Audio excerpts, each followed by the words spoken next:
So hello everyone, हम अब पढ़ने जा रहे हैं क्वेश्चन नंबर 8 ऑफ एक्सरसाइज 1.4। देखिए क्या है। Which of the following pair of set are disjoint. देखिए डिसजॉइंट सेट क्या चीज़ होता है, एक ऐसा दो ऐसे सेट जिनके अंदर कोई भी कॉमन एलिमेंट ना मिले उसको बोलते हैं डिसजॉइंट सेट। दो ऐसे सेट जिनके अंदर कोई भी कॉमन एलिमेंट ना मिले उसको बोलते हैं डिसजॉइंट सेट। ओके, यानी कि जिसका इंटरसेक्शन फाइव आ जाए, जिसका इंटरसेक्शन फाइव आ जाए उसको बोलते हैं डिसजॉइंट सेट। चलिए देखते हैं क्वेश्चन नंबर फर्स्ट, एट्थ का क्वेश्चन नंबर फर्स्ट। पहला आपका एक सेट है जिसके अंदर एलिमेंट है 1 2 3 4, 1 2 3 4। थोड़ी देर के लिए इसको ए मान लेते हैं। और एक दूसरा सेट है बी, बी दिया नहीं है उसने लेकिन हम मान रहे हैं, ठीक है। X such that x is a natural number and x जो है 4 और 4 से बड़ा है और 6 और 6 से छोटा है, यानी कि 4 5 6। 4 5 6 उसके अंदर क्या आ जाएंगे एलिमेंट, क्योंकि नेचुरल नंबर है, ठीक है। तो क्या ए और बी का इंटरसेक्शन 5 आ रहा है? नहीं आ रहा है, यानी कि डिसजॉइंट सेट नहीं है। तो ए और बी के बीच में कोई भी कॉमन एलिमेंट नहीं होना चाहिए था, तब जाके हम उसको डिसजॉइंट कहते हैं। लेकिन यहाँ पर तो कॉमन एलिमेंट है, यानी कि 5 नहीं आ रहा है इंटरसेक्शन, इसका मतलब डिसजॉइंट नहीं है। चलिए अब देखते हैं क्वेश्चन नंबर 2। AEIOU एक सेट ये है, ये मान लेते हैं इसको। और एक दूसरा सेट है हमारे पास जो है CDE और F। देखिए ई दोनों में आ गया है, ए इंटरसेक्शन बी हमारे पास आ गया ई, इसका मतलब ये भी डिसजॉइंट सेट नहीं है। दोनों यहाँ पर डिसजॉइंट सेट नहीं है। उसके बाद third question, x such that x is an even integer, यानी कि हमारे पास एक जो सेट है वो इवन इंटीजर है। इवन इंटीजर यानी कि हमारे पास आ गया 2 4 6 8 इस तरह से आ जा रहे हैं। और बी एक सेट है x such that x is an odd integer 1 3 5 7 9। चलिए अब देखिए क्या इन दोनों में कुछ भी कॉमन आ रहा? आंसर है नो, 5 ही कॉमन आ रहा है। तो yes this is disjoint set. So student अब देखते हैं क्वेश्चन नंबर 9। क्वेश्चन नंबर 9 में एनसीईआरटी में हमको 4 सेट बना के दिए हैं ABCD, और इन सेट के अंदर कुछ एलिमेंट्स भी दिए हैं। अब हमसे कुछ यहाँ पर आंसर निकालोगे ना, मैं सारे आंसर नहीं निकालूंगा अगेन, क्योंकि बहुत सरल क्वेश्चन है। कुछ ही आंसर निकालूंगा, बाकी आप सब तुम लोग निकालोगे। पहला क्वेश्चन है A-B। तो ये आपको मैंने पढ़ाया था इंट्रोडक्शन वाली क्लास में, इस एक्सरसाइज की इंट्रोडक्शन में। A-B का मतलब होता है डिफरेंस। अगर जिसको पता नहीं है तो फिर से सुन लो। डिफरेंस का मतलब होता है कि ए के कौन कौन से एलिमेंट बी में हैं उनको हटा दो, ए के कौन कौन से एलिमेंट बी में हैं उनको हटा दो। तो देखो क्या 3 इसमें कॉमन है? नहीं है। 6 9 12 इसमें है तो 12 को हटा दो, यानी कि 12 को माइनस कर दो। 15 16 क्या इसमें है, सॉरी 18 21 और बाकी क्लोज। यानी कि सिर्फ एक ही एलिमेंट लिखने हैं, सिर्फ एक ही एलिमेंट, पहले वाले के ही एलिमेंट लिखने हैं। लेकिन हमने ए के एलिमेंट, वो एलिमेंट को नहीं लिखना है जो बी में अवेलेबल है। हमने लिखने हैं सिर्फ ए के, लेकिन ए के वो वाले नहीं लिखने हैं जो बी में कॉमन है, जो बी में है। तो इसको बोलेंगे A-B, जिसको बोलते हैं डिफरेंस ऑफ सेट। अब देखिए इसका सेकंड क्वेश्चन। सेकंड क्वेश्चन है इसका A-C।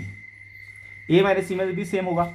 ए देखिए आपका क्या है, ए में से ए के वो एलिमेंट ही लिखेंगे जो बी में नहीं है। जैसे 3 इसमें है, सी में नहीं है। 6 इसमें है, 6 इसमें है तो 6 को नहीं लिखेंगे। 9 इसमें है, 9 इसमें नहीं है तो 9 को लिख दो। 12 इसमें है, 12 इसमें है तो नहीं लिखेंगे, यानी कि कॉमन वाले को छोड़ के बाकी सबको लिखो। 15 इसमें है, 15 नीचे वाले में नहीं है। 18 इसमें है, 18 में नीचे वाले में नहीं है। 21 इस वाले में है, 21 नीचे वाले में नहीं है। बस खत्म। तो A-C इस तरह से हम लिखते हैं, जिसको बोलते हैं डिफरेंस ऑफ सेट। बहुत अच्छे से बताया है मैंने इंट्रोडक्शन में।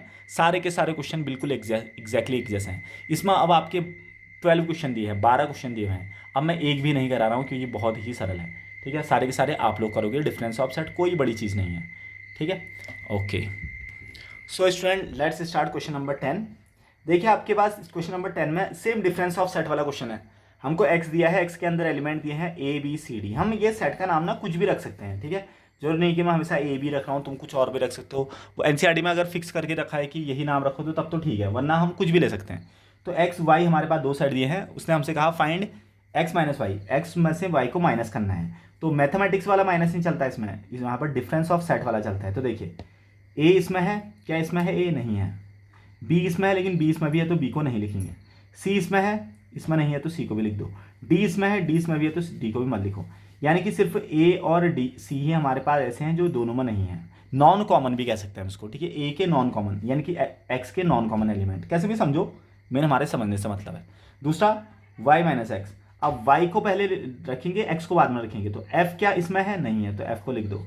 बी इसमें भी है, बी इसमें भी मत लिखो, डी इसमें भी है, डी इसमें भी मत लिखो, जी इसमें है और जी इसमें नहीं है तो जी को लिख देंगे, ठीक है, नॉन कॉमन। थर्ड क्वेश्चन ये कह रहा एक्स और वाई का हमने कराना है इंटरसेक्शन। इंटरसेक्शन यानी कि कॉमन। देखिए अब कॉमन क्या है, इसमें बी है, इसमें बी है, इसमें भी डी है, इसमें भी डी है, तो B comma D is common answer. So student अब देखते हैं क्वेश्चन नंबर 11 ऑफ एक्सरसाइज 1.4 क्या करा। देखिए if R is set of real number, R हमारे पास एक सेट है वो रियल नंबर का है, and Q is set of irrational number, set आपका जो क्यू है वो है set of Q is rational number, rational number का सेट है। तो कह रहा है अगर मैं आर में से क्यू को माइनस करूँ तो क्या आंसर आएगा।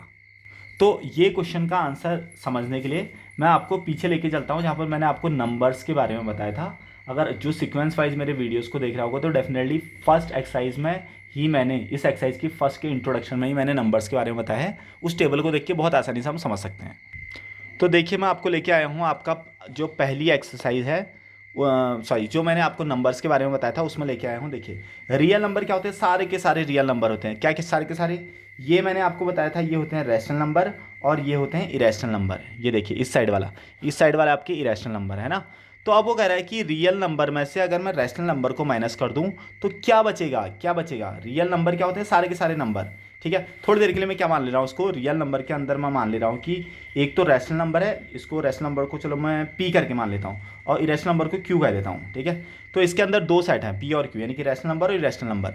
अब दूसरा एक सेट है एस, उसके अंदर कौन सा एलिमेंट है, उसके अंदर सिर्फ रैशनल नंबर यानी कि पी है, ठीक है। तो हमसे आर माइनस एस तो पूछ रहा हो, आर माइनस एस, तो क्या बचेगा हमारे पास, क्यू बचेगा, और क्यू क्या है यहाँ पर, इरेशनल नंबर। मतलब अगर मैं सारे के सारे रियल नंबर में से रैशनल को माइनस कर दूंगा तो क्या बचेगा रियल के अंदर, इरेशनल बचेगा भाई। और ये मैथमेटिक्स वाला माइनस नहीं है, फिर से समझिए, ये मैथमेटिक्स वाला माइनस नहीं है। रियल के अंदर ये भी है और ये भी है, रियल नंबर के अंदर रैशनल भी है और इरेशनल भी है। तो मैंने रैशनल को हटा दिया है तो क्या बचेगा रियल के अंदर, इरेशनल, है ना। क्या बचेगा रियल के अंदर, इरेशनल नंबर बचेगा, जो कि अब हमने यहाँ पर सॉल्व करके देखना है। तो देखिए यहाँ पर हमारे पास क्वेश्चन क्या था, सारे के सारे रियल नंबर में से अगर मैं रैशनल नंबर को हटा दूंगा तो क्या बचेगा, यानी कि आर माइनस क्यू हमारे पास बचेगा इरेशनल। इरेशनल को चलो आई करके दिखा देते हैं, तो इरेशनल बचेंगे, खत्म।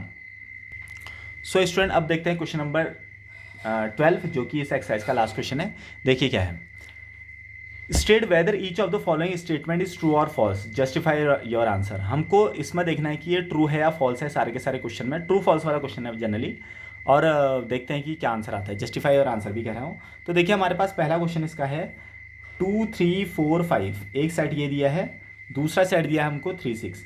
वो कह रहा है कि क्या ये डिसजॉइंट है। डिसजॉइंट में मैंने क्या कहा था, इन दोनों सेट का जो इंटरसेक्शन क्या आना चाहिए 5।